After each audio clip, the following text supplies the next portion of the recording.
Police team पर तस्करों की फायरिंग, नाकेबंदी कर रही पुलिस पर फायरिंग हुई है। इस फायरिंग में बाल बाल बची पुलिस की टीम। तस्करों ने 4 राउंड फायर किए और फायरिंग के बाद तस्कर फरार हुए। भीलवाड़ा डीएसटी टीम पीछा कर रही थी। शाहपुरा के अरवड़ चौराहे के पास की घटना है। पुलिस ने दबिश शुरू कर दी है। तस्वीरें आपको दिखा रहे हैं। ये बड़ी खबर, फायरिंग के बाद से तस्कर मौके से फरार हो गए। पुलिस की टीम पर तस्करों की ये फायरिंग का मामला है। नाकेबंदी कर रही पुलिस पर फायरिंग हुई है और फायरिंग में पुलिस की टीम बाल बाल बची। बता दें कि 4 राउंड फायर किया गया तस्करों की तरफ से। फायरिंग के बाद से तस्कर मौके से फरार हो गए। भीलवाड़ा डीएसटी टीम पीछा कर रही थी और शाहपुरा के अरवड़ चौराहे के पास ये घटना हुई है। पुलिस ने अब इस पूरे मामले को लेकर जांच पड़ताल शुरू कर दी है। ये बड़ी खबर भीलवाड़ा से, तस्वीरें भी आपको दिखा रही हैं। इस खबर पर जानकारी देने के लिए हमारे साथ संवाददाता नवीन जोशी लाइव जुड़ गए हैं। नवीन, पुलिस की टीम पर तस्करों की ओर से फायरिंग की गई है। इस पूरे मामले को लेकर अब तक जो जांच पड़ताल हुई है, क्या जानकारी सामने आई है? देखिए, इस पूरे मामले में भी कुछ देर पहले जो एडिशनल एसपी छापरा है राजेश आर्य, उनसे मेरी बात हुई है। उनका कहना ये करीब 6 से ज्यादा टीमें हैं जो लगातार तस्कर जो फायरिंग करके बाद में जो फरार हुए हैं, जो स्कॉर्पियो में सवार तस्कर थे, इन्होंने रात भर इनकी तलाशी के लिए, इनकी पकड़ दकड़ के लिए लगातार पुलिस की टीमें दबिश दे रही है। इनके संभावित ठिकानों पर दबिश दी जा रही है। साथ ही रात से जब से फायरिंग हुई, जब से अब तक लगातार नाकाबंदी भी जारी है। मैं बता दूं, पहले भी भीलवाड़ा जिले में एक फायरिंग की ऐसी घटना हो चुकी है जिसमें तस्करों की फायरिंग में 2 जांबाज सिपाही पुलिस के शहीद हो गए थे, जो कि एक कोटड़ी सेक्टर में हुआ था और एक भीलवाड़ा अजमेर राजमार्ग पर रायला थाना क्षेत्र में हुआ था। इसी को मद्देनजर रखते हुए खुद जो एसपी है धर्मेंद्र यादव, उनकी मॉनिटरिंग में बराबर नाकेबंदी की जा रही है। सशस्त्र बल जिसको कह सकते हैं, पूरे सुरक्षा व्यवस्था के साथ में लगातार दबिश दी जा रही है और कहीं ना कहीं तस्करों को पकड़ने के लिए जो प्रयास अभी तक किए जा रहे हैं, उसमें पुलिस के हाथ अभी तक खाली है। मगर दावा किया जा रहा है, जो अभी एडिशनल एसपी से बात हुई हमारी राजेश आर्य से, जल्दी तस्करों तक पुलिस पहुंच जाएगी। बिल्कुल, आपसे जानना चाहेंगे कितने राउंड की फायरिंग तस्करों की तरफ से की गई थी, जो जानकारी पुलिस ने साझा की है इस पूरे मामले को लेकर, और कहां पर इस वारदात को अंजाम दिया गया? भीलवाड़ा जो छापरा का एक बड़ा जो इलाका है, वहां पर भीलवाड़ा छापरा जो छापरा भीम राजमार्ग है, हाईवे है, यहाँ पर फायरिंग हुई थी बीती रात को। और फायरिंग के दौरान 4 राउंड पुलिस खुद मान रही है कि 4 राउंड फायरिंग की तस्करों की तरफ से। मगर पुलिस कर्मी जो नाकाबंदी कर रहे थे, डीएसटी की टीम थी, स्पेशल टीम जो कि पुलिस अधीक्षक के नेतृत्व में सीधे सीधे मॉनिटरिंग में काम करती है, उसकी कहीं ना कहीं सूचना मिली थी पुलिस के। एक इनपुट मिला था कि तस्करों की बड़ी एक खेप जाने वाली तस्करी की मादक पदार्थ की। इसी के मद्देनजर पुलिस नाकेबंदी कर रही थी और इस दौरान जो तस्करों की गाड़ियां आई, 2 स्कॉर्पियो गाड़ियां, उनमें से फायरिंग की गई। पुलिसकर्मी बाल बाल बचे हैं, मगर अभी पुलिस कहीं ना कहीं लगातार तलाश के अभियान को अपने जारी रखे हुए हैं।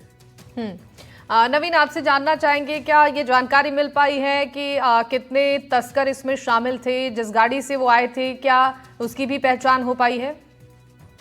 बिल्कुल, 2 बताया जा रहा है कि 2 स्कॉर्पियो जीप थी जिसके अंदर तस्कर सवार थे और तस्कर फायरिंग करते हुए वहां से फरार हो गए। अभी कितने लोग शामिल थे ये कहना, चूंकि पुलिस अब जो हाईवे पे जितने लगे हुए सीसीटीवी कैमरे हैं उनको तलाश रही है, उनको खंगाल रही है। उसके बाद में आज हो सकता है दोपहर तक इस बारे में और ज्यादा पुलिस अधीक्षक इस मामले में खुलासा कर दे। मगर अभी तक जो पुलिस अधीक्षक धर्मेंद्र यादव, उनके मॉनिटरिंग में लगातार तस्करों की तलाश जारी है। ठीक है नवीन, आपका बहुत शुक्रिया तमाम जानकारियों के लिए। आगे बढ़ते हुए बड़ी खबर आपको जोधपुर से बता दें। एमडीएम अस्पताल के उप अधीक्षक कोरोना संक्रमित डॉक्टर संदीप अरोड़ा को कोरोना संक्रमण की पुष्टि हुई है। तेज बुखार और जुकाम होने पर जांच करवाई थी। प्रदेश में लगातार कोरोना के मामले बढ़ रहे हैं।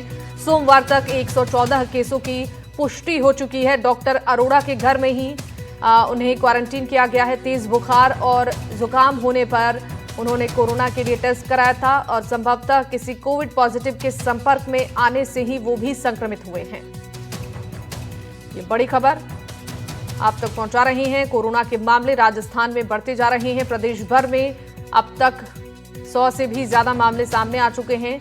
114 केसों की पुष्टि अब तक हो चुकी है। एमडीएम अस्पताल के उप अधीक्षक भी कोरोना संक्रमित पाए गए हैं। डॉक्टर संदीप अरोड़ा को कोरोना संक्रमण की पुष्टि हुई है। तेज बुखार और जुकाम होने पर कार्रवाई की गई। इस पर जानकारी देने के लिए हमारे साथ संवाददाता अरुण हर्ष जुड़ गए हैं फोन लाइन पर। अरुण, आपसे जानना चाहेंगे, कोरोना के मामले बढ़ रहे हैं और एमडीएम अस्पताल के उप अधीक्षक भी कोविड पॉजिटिव पाए गए हैं। किस तरीके की व्यवस्थाओं को अब दुरुस्त अस्पतालों में किया जा रहा है? अगर बात की जाए अस्पताल की व्यवस्थाएं, तो पहले से जिस तरह से राज्य सरकार और जिला प्रशासन ने पहले से एहतियात बरतते हुए कोविड वार्ड से लेकर तमाम व्यवस्थाएं करने के निर्देश दिए, उसके अनुरूप कर दी गई थी। लेकिन जिस तरह से उप अधीक्षक जो है संजीव अरोड़ा, डॉक्टर अरोड़ा, जिसको कोविड पॉजिटिव है, एक्चुअली में उसको बुखार आया था। बुखार आने के साथ अगर बात की जाए तो उन्होंने अपनी जांच करी, जांच के दौरान ये हुआ है। लेकिन सबसे बड़ी बात यह है कि उनके पास आने वाला संक्रमित मरीज कौन सा था ये पता नहीं चल पाया। हालांकि अस्पताल के स्टाफ ने अपनी सबकी जांच कराने के लिए भी कहा है, क्योंकि कोविड लगातार फैलता जा रहा है। ऐसे में कोई भी रिस्क नहीं लेना चाहता, तो कह सकते हैं कर्मचारी भी अब असुरक्षित महसूस कर रहे हैं और वो चाह रहे हैं कि अब जो अस्पताल में आए उनके खिलाफ जो है सख्त प्रोटोकॉल लागू करे। जो भी अस्पताल में बिना मास्क के नहीं आए, सैनिटाइज का इस्तेमाल रेगुलर हो। तो कह सकते हैं अस्पताल कर्मचारी हम वह है कि किसी मरीज के चलते ही जो है उप अधीक्षक है जो पॉजिटिव पाए गए और उनसे लगातार लोगों का मिलना जुलना रहता था।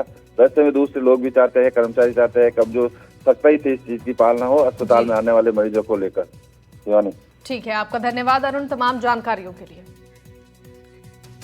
और बड़ी खबर आपको धौलपुर से बता दें, 2 डमी अभ्यर्थियों को गिरफ्तार किया गया है।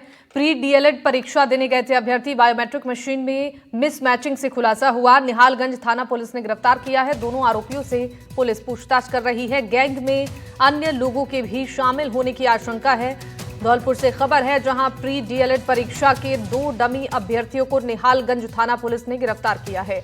बायोमेट्रिक मशीन से मिसमैचिंग होने से मामले का खुलासा हुआ। आरोपी अन्य अभ्यर्थियों के जगह पर परीक्षा देने के लिए सेंटर पर गए थे। दोनों आरोपियों से पुलिस पूछताछ कर रही है। ये बड़ी खबर आप तक पहुंचा रहे हैं। 2 आरोपियों की गिरफ्तारी मामले में हो चुकी है। दोनों से पूछताछ की जा रही है। पूरे मामले को लेकर निहालगंज थाना पुलिस ने गिरफ्तार किया है। आपको बता दें कि बायोमेट्रिक मशीन में मिसमैचिंग के बाद यह खुलासा हुआ। गैंग में अन्य लोगों के शामिल होने की आशंका है। इस पर जानकारी देने के लिए हमारे साथ सहयोगी नीरज शर्मा जुड़ गए हैं। नीरज, आपसे जानना चाहेंगे, 2 डमी अभ्यर्थियों की पहचान हुई है, उनकी गिरफ्तारी हुई है, प्री डीएलएड परीक्षा देने के लिए पहुंचे थे। कैसे इस मामले का खुलासा हुआ? अब तक की कार्रवाई को लेकर पूरी जानकारी क्या है? देखिए, फिलहाल जो अब तक निहालगंज थाना पुलिस ने कार्रवाई की है, तो इसमें जो मुख्य आरोपी थे अजय पाल और मोहित शर्मा को निहालगंज थाना पुलिस ने गिरफ्तार किया है। पूरे मामले को लेकर देखा जाए तो 1 जून को डीएलएड की परीक्षा शहर के राजकीय उच्च माध्यमिक विद्यालय विवेकानंद पर आयोजित की जा रही थी। अभ्यर्थियों को प्रवेश कह सकते हैं दिया जा रहा था। जब जो बायोमेट्रिक मशीन होती है उसमें मिलान किया गया था, तो हस्ताक्षर और अन्य दस्तावेज उसमें भिन्न पाए गए। तो इसे लेकर जो पर्यवेक्षक था उसने सूचना स्थानीय निहालगंज थाना पुलिस को दी। तो पुलिस ने तत्परता से दोनों आरोपियों को हिरासत में लिया। तो हिरासत में पूछने के बाद दोनों आरोपियों को निहालगंज थाना पुलिस ने आज कह सकते हैं गिरफ्तार किया है। आरोपियों से पुलिस पूछताछ कर रही है। थाना प्रभारी ने बताया इस गैंग में अन्य लोग भी शामिल हो सकते हैं। इसका खुलासा अनुसंधान के बाद होगा।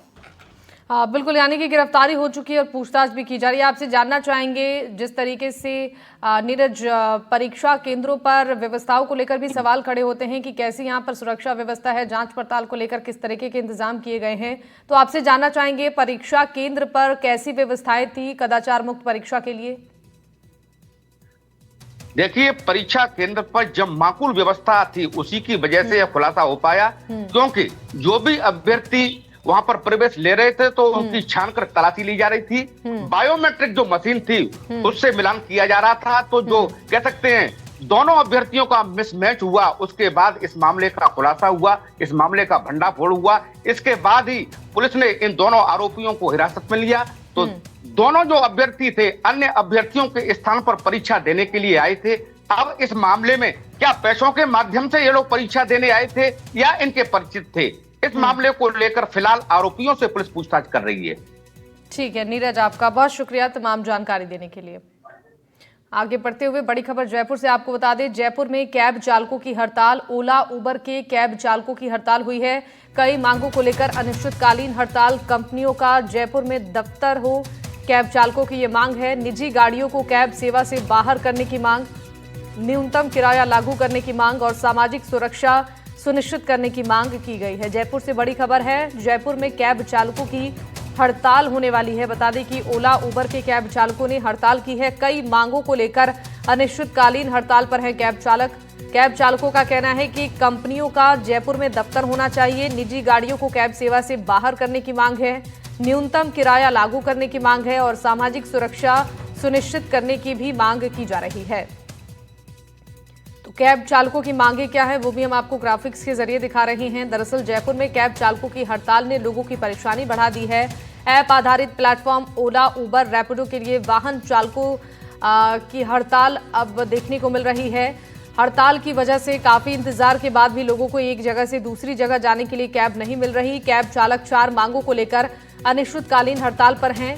चालकों का कहना है कि वो कंपनियों की मनमानी से परेशान है। उन्होंने सरकार से न्यूनतम किराया सूची लागू करने की मांग की है ताकि चालकों को सही कीमत मिल पाए। चालकों ने सभी ऐप बेस्ड प्लेटफॉर्म का जयपुर में दफ्तर अनिवार्य करने की मांग की है ताकि चालकों को अपनी शिकायत दर्ज कराने में आसानी हो पाए। ड्राइवर के लिए बीमा और सामाजिक सुरक्षा सुनिश्चित करने की मांग है और सभी ऐप कंपनियों से निजी वाहनों को हटाने की मांग की गई है।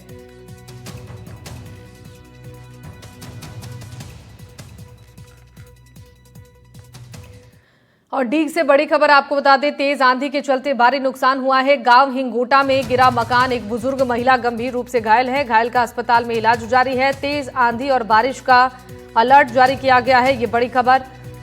मौसम विभाग की तरफ से अलर्ट जारी किया गया है। डीग जिले में देर शाम तेज अंधड़ के चलते लोगों को भारी नुकसान हुआ है। तेज अंधड़ बरसात आने से गांव हिंगोटा में टीन नुमा मकान गिर गया, जिसमें एक बुजुर्ग महिला गंभीर रूप से घायल हो गई, जिसका अस्पताल में इलाज जारी है। मौसम विभाग ने 4 जून तक 17 जिलों में तेज हवाओं के साथ अंधड़ और भारी बारिश को लेकर अलर्ट जारी किया है।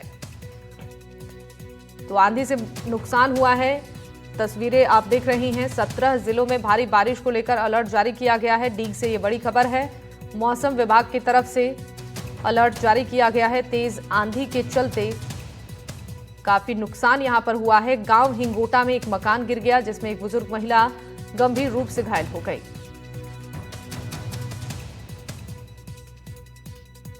तस्वीरों में आप देख रहे हैं इस तेज आंधी की वजह से कितना नुकसान यहां पर ग्रामीणों को हुआ है। तेज आंधी की वजह से यहां पर टीन नुमा एक मकान गिर गया। और बाड़मेर के चौहटन अगौर सरहद में शुक्रवार को हुए चिंकारा हिरण शिकार के मामले में वन विभाग और पुलिस की टीम ने 5 आरोपियों को गिरफ्तार कर लिया है। आरोपियों की गिरफ्तारी के बाद मामले को लेकर उपजा गतिरोध और ग्रामीणों द्वारा शुरू किया गया धरना समाप्त हो गया। वन विभाग और पुलिस की टीम ने इस मामले में 25 लोगों को दस्तयाब कर संदिग्धों से पूछताछ की, जिस पर 5 आरोपियों ने वारदात में शामिल होना स्वीकार किया था, जिसके बाद आरोपियों को गिरफ्तार किया गया। इस मामले को लेकर चौहटन वन रेंज के रेंजर सुरेंद्र कुमार ने जानकारी देते हुए बताया कि प्रकरण में वन विभाग पुलिस के सहयोग से शिकार की वारदात में शामिल मुख्य आरोपी मालाराम को गिरफ्तार करने के साथ ही इनके सहयोगियों को भी गिरफ्तार किया गया है। इसके साथ ही पुलिस ने आरोपियों के पास से शिकार में काम में ली गई टॉर्च और डंडा बरामद किया। इस मामले की पुलिस आरोपियों से गहनता से पूछताछ कर रही है।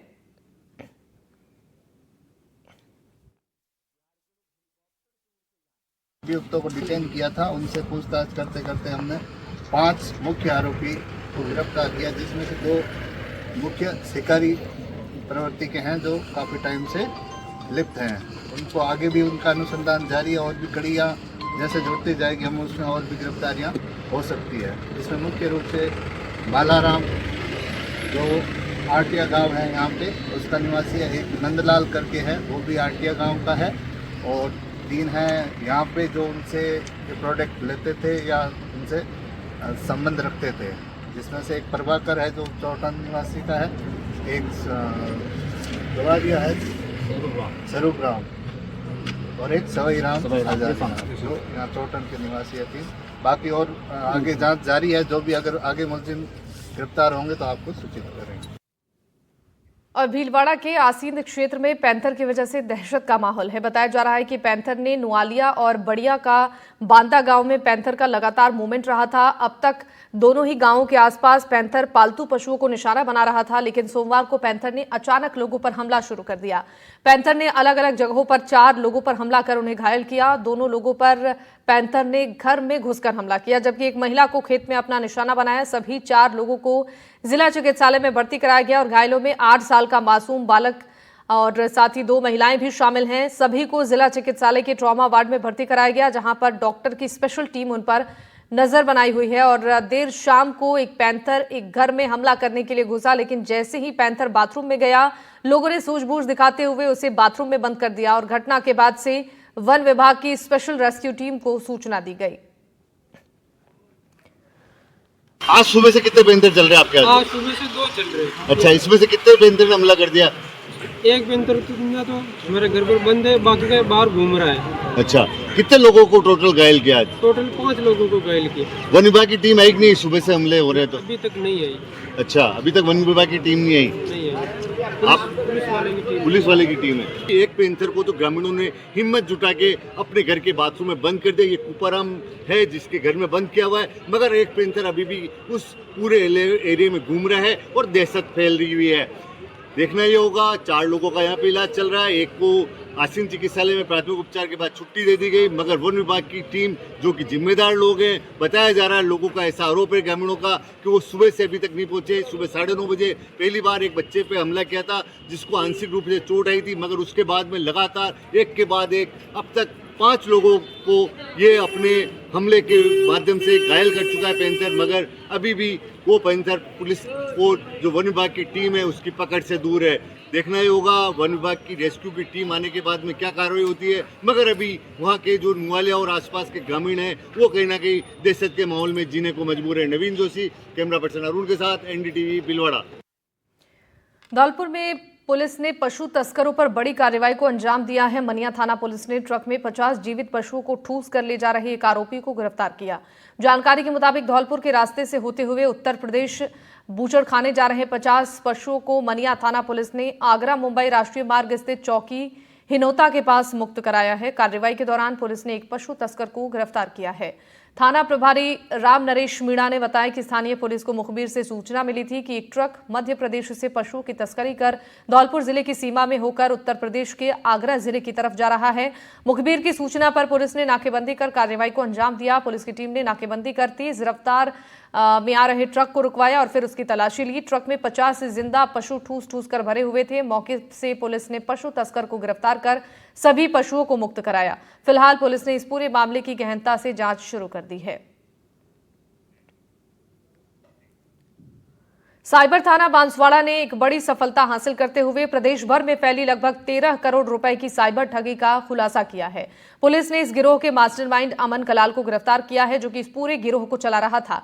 इस रैकेट में बड़े बैंक का प्रबंधक, पूर्व कर्मचारी और अन्य कर्मचारी शामिल पाए गए। जांच में यह पाया गया कि इस ठगी में यस बैंक बांसवाड़ा के एक पूर्व कर्मचारी दिव्यांशु सिंह और एक वर्तमान में यस बैंक की शाखा प्रबंधक मेघनेश जैन को शामिल किया गया है। इन लोगों ने अपने जान पहचान के लोगों के नाम पर बैंक खाते खुलवाकर साइबर अपराधियों को सौंप दिए और पुलिस ने बताया कि अब तक देश के कई राज्यों से कुल 44 शिकायतें दर्ज हुई हैं और ठगी की गई रकम 12 करोड़ रुपए से ज्यादा पाई गई है। और ठगी का तरीका बेहद चालाकी से भरा था। लोगों को मोबाइल पर कॉल और मैसेज कर डराया जाता था कि उनके खिलाफ कानूनी कार्रवाई हो रही है या फिर शेयर मार्केट ट्रेडिंग, नौकरी दिलाने, टेलीग्राम ग्रुप के नाम पर भी उन्हें लालच देकर पैसे ठगे जा रहे थे। और सिक्किम में बारिश से बाढ़ जैसे हालात हैं, वहीं भूस्खलन होने से भी कई लोग वहां पर फंस गए हैं। दौसा के भेवाराम मीणा भी सिक्किम के भूस्खलन में फंसे हुए हैं। फिलहाल भेवाराम एक रेस्टोरेंट में शरण लिए हैं। जानकारी के मुताबिक टिटौली निवासी भेवाराम मीणा सिक्किम में मजदूरी करने गया था और भेवाराम के फंसने के बाद से लोग परेशान हैं। परिजन भी बेहद परेशान हैं। दौसा जिला कलेक्टर देवेंद्र कुमार यादव ने अतिरिक्त मुख्य सचिव गृह को इसकी सूचना दी है लेटर लिखकर।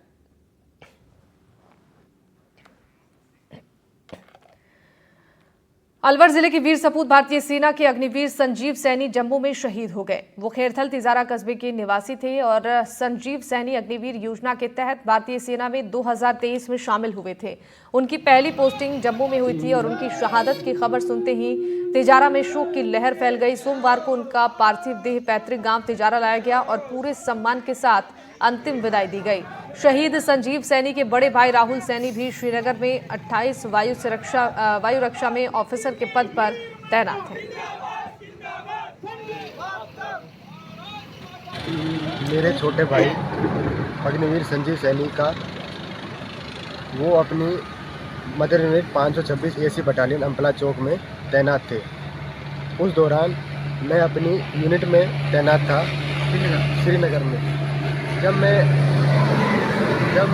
मेरे माता पिता का उनके नॉमिनी के द्वारा मेरे को कॉल आया कि अपने भाई के साथ ऐसी घटना घटित हो गई है, तो मैंने उनके अफसर अधिकारियों से बात किया और मैंने पता किया कि भैया के साथ क्या हुआ।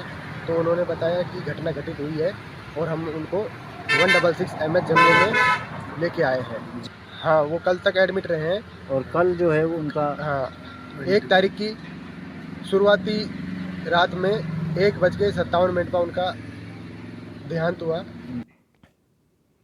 और 12 में पुलिस ने 2 अलग अलग थाना क्षेत्रों में पेट्रोल पंप लूट की योजना बनाते हुए 12 आरोपियों को गिरफ्तार किया है। पुलिस ने सभी आरोपियों की शहर में पैदल परेड निकाली। इस दौरान सभी आरोपी हाथ जोड़कर माफी मांगते नजर आए। एडिशनल एसपी राजेश चौधरी ने बताया कि जिले में एसपी चोरी, लूट और डकैती की घटनाओं पर अंकुश लगाने के लिए जिले में सघन गश्त की जा रही है और इसके तहत किशनगंज थानाधिकारी विनोद कुमार की टीम ने शनिवार रात को इस कार्रवाई को अंजाम दिया था और टीम ने कांकड़दा रोड तिराही छतरी के पास 5 आरोपियों को गिरफ्तार किया था। तलाशी के दौरान आरोपी इतिहास अली और आशिक के पास से एक देसी कट्टा और जिंदा कारतूस और मोहम्मद खालिद और शाहरुख के पास से एक देसी कट्टा, वहीं शाहरुख के पास से रस्सी, टेप और लाल मिर्च पाउडर बरामद हुआ है। पुलिस ने आरोपी राजू नायक के पास से एक चाकू और लोहे का सरिया बरामद किया है और पूछताछ में आरोपियों ने बताया है कि वो किशनगंज के समीप ढाबे के सामने स्थित पेट्रोल पंप पर लूट की वारदात की योजना बना रहे थे। फिलहाल पुलिस आरोपियों से गहनता से पूछताछ कर रही है। अपराधियों पर नकेल कसते हुए गत दो दिनों के अंदर बहुत अच्छी कार्रवाइयाँ करी है और उसके अंदर विशेष तौर पे किशनगंज थाना पुलिस ने 5 जो खूंखार अपराधी हैं जो कि हाईवे के ऊपर स्थित पेट्रोल पंप के ऊपर डकैती की योजना बना रहे थे, उनको अरेस्ट किया है और उसमें 4 व्यक्तियों के पास से फायर आर्म कट्टे बरामद हुए हैं और उसके साथ में जो है कारतूस मिले हैं। इसके अलावा अन्य और सामग्री जिसके द्वारा जो है डकैती वगैरह, लूट वगैरह कर सके, इस प्रकार की सामग्री भी उनसे मिली है। और धौलपुर की कंचनपुर थाना पुलिस ने अपहरण कर लूट के 3 आरोपियों को गिरफ्तार करने में सफलता हासिल की है। आरोपियों ने 28 अप्रैल को युवक का अपहरण और बंधक बनाकर लूट की घटना को अंजाम दिया था। थाना प्रभारी अनूप कुमार चौधरी ने बताया कि फरियादी ने थाने में रिपोर्ट दर्ज कराते हुए आरोप लगाया था कि 28 अप्रैल को वो अपनी दुकान पर बैठा था। दोपहर के समय बदमाश कार में सवार होकर आए और उसे हथियार की नोक पर बंधक बनाकर गाड़ी में लेकर गए। आरोपियों ने सुनसान जगह पर ले जाकर पीड़ित की लाठी डंडों से बेरहमी से मारपीट कर लूट की वारदात को अंजाम दिया और घटना को अंजाम देने के बाद तीनों बदमाश इलाके से फरार हो गए। इस मामले की गंभीरता को देखते हुए पुलिस ने आरोपियों को गिरफ्तार किया और घटना में उपयोग की गई गाड़ी को जब्त किया। फिलहाल पुलिस आरोपियों से पूछताछ कर रही है।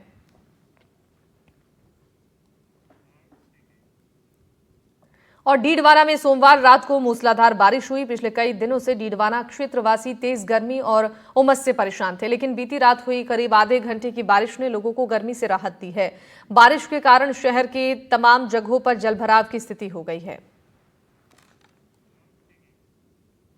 वहीं करौली के हिंडौन में भी सोमवार को मौसम ने अचानक करवट ली और तेज हवाओं के साथ आसमान में घने बादल छाए रहे।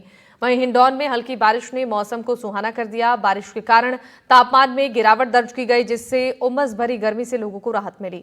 बारिश के चलते हिंडौन के निचले इलाकों और बाजारों में बारिश का पानी भरने से स्थानीय लोगों को आवागमन में काफी परेशानियों का सामना करना पड़ा।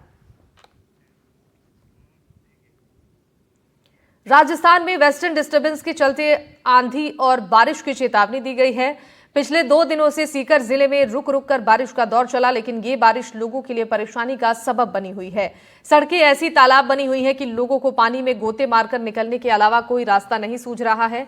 करीब 1 घंटे की बारिश ने ही सीकर शहर के कई निचले इलाकों को जलमग्न कर दिया और शहर में जलभराव की स्थिति बन गई। 2 दिन पहले भी अतिरिक्त जिला कलेक्टर रतन कुमार और नगर परिषद सहित स्थानीय अधिकारियों ने शहर के जलभराव वाले इलाकों का दौरा किया था और जलभराव के स्थायी समाधान के निर्देश जारी किए थे, लेकिन आज सुबह हुई बारिश ने उनके दावों पर भी पानी फेर दिया। सवाल ये उठता है कि अभी ये हाल है तो मानसून में क्या होगा। इसी समय जो हम सीकर शहर के राधा किशनपुरा अंडरपास में खड़े हैं, जहां आप देख सकते हैं मेरे पीछे कि यहां पे जो हालात ये हो गए कि 5 फीट के लगभग जो है पानी अंडरपास में भर चुका है, जिसके चलते आवागमन पूरी तरह से बाधित हो चुका है और इसको पूरी तरह से स्थानीय प्रशासन की ओर से अंडरपास को बंद किया गया है। वहीं आपको बता दूं, बारिश के चलते जो है सीकर शहर के नवलगढ़ रोड, पिपराड़ी रोड, राधा किशनपुरा इलाका, ये अंडरपास का इलाका, इसके अलावा Loharu bus stand, Bajaj road सहित फतेहपुर रोड के कई ऐसे इलाके हैं जहां पर जल भराव की स्थिति बन चुकी है और बारिश और नालों का गंदा पानी जो है मुख्य सड़क पर आ चुका है, जिसके चलते आम जन को काफ़ी परेशानी का सामना करना पड़ा है। वहीं जो है वाहन चालक वो भी जो है अपनी जान जोखिम में डाल करके जो है पानी से होकर गुजरने को मजबूर दिखाई दे रहे हैं। और वहीं बात करें अगर स्थानीय प्रशासन की, स्थानीय प्रशासन हर बार जो है जल भराव की स्थिति से निपटने के जो है पुख्ता प्रबंध करने के दावे करते हैं, लेकिन ये दावे हर बार जो है फेल नजर आते हैं। ये थोड़ी सी देर की बारिश हुई है जिसके चलते ये हालात हुए, तो किस तरह के हालात जो मानसून के समय यहाँ के बनते होंगे? तो साहब ये तो बहुत को भयंकर हो जाते हैं, भयंकर हो जाते हैं। और ये 4-5 दिन पहले मामूली बरसात हुई थी, उसके अंदर भी लगभग 6 फीट पानी भर गया था। इसके अंदर 2 स्कॉर्पियो वगैरह और अल्टो 2 डूब गई थी। जो नगर परिषद के सूचना दी तो नगर परिषद आके और क्रेन से वापस निकाली तो उसका इंजन भी फेल हो गया। आप भी बताएं किस तरह के हालात हैं? यहाँ पे सबसे ज़्यादा स्टूडेंट परेशान होते हैं क्योंकि बारिश की वजह से सारे रास्ते जाम हो जाते हैं और स्टूडेंट को कॉलेज में जाने का, स्कूल में जाने की वजह से वो लेट हो जाते हैं और उनकी एब्सेंट लग जाती है। और एब्सेंट लगने की वजह से कॉलेज वाले उनके फ़ाइन लगाते हैं। जैसे मैं बीएससी नर्सिंग कर रहा हूँ तो मेरे कॉलेज में एब्सेंट लग गई तो वहाँ पे फ़ाइन लगेगा। तो सरकार को सोचना चाहिए कि इन रास्तों को सुधारा जाए और जो भी यहाँ पे ब्लॉक वगैरह हैं उनको ठीक किया जाए। थोड़ी सी देर की बारिश में ये हालात है तो आगामी मानसून को देखते हुए किस तरह के हालात होंगे, इसलिए स्थानीय लोगों की, स्थानीय प्रशासन, जिला प्रशासन और नगर परिषद से यही मांग है कि जो जल भराव की स्थिति जो जिन इलाकों में है वहाँ पर पानी निकासी के पुख्ता प्रबंध किए जाए।